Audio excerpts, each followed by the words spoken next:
যতটুকু সময় মসজিদে নববী এবং মসজিদগুলোকে মর্যাদা দিয়ে চলেছে, আর এই মসজিদ কেন্দ্রিক যে সমাজটা দুনিয়ার যে অঞ্চলে ছিল, সেই সমাজই ছিল বিশ্বের ভালো সমাজ।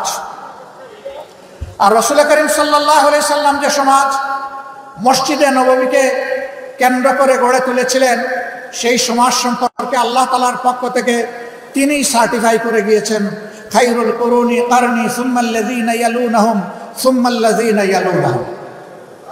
হে বিশ্ববাসী, তোমরা জেনে রাখো, আজ আমি যে সমাজ ব্যবস্থা গড়ে তুলেছি, আল্লাহর কিতাব এর ভিত্তিতে এই সমাজটাই হচ্ছে বিশ্বের সর্বশ্রেষ্ঠ সমাজ। এর আগে এই ধরনের কোনো সমাজ জন্ম নেয়নি, এর পরে ওই ধরনের কোনো সমাজ জন্ম নেবে না। সুতরাং ওই সমাজকে অনুসরণ করে যেই সমাজ ব্যবস্থা গড়ে উঠবে, সেই সমাজ ব্যবস্থায় দুনিয়ায় শ্রেষ্ঠত্বের আসনে বসবে। নবীজির এই সমাজকে বাদ দিয়ে মন গড়া কোনো মতবাদ তন্ত্র মন্ত্র দিয়ে যে সমাজ গড়া হবে, সেই সমাজ আল্লাহর কসম দুনিয়াকে শান্তি এবং সম্মান দুটার কোনোটাই দিতে পারবে না।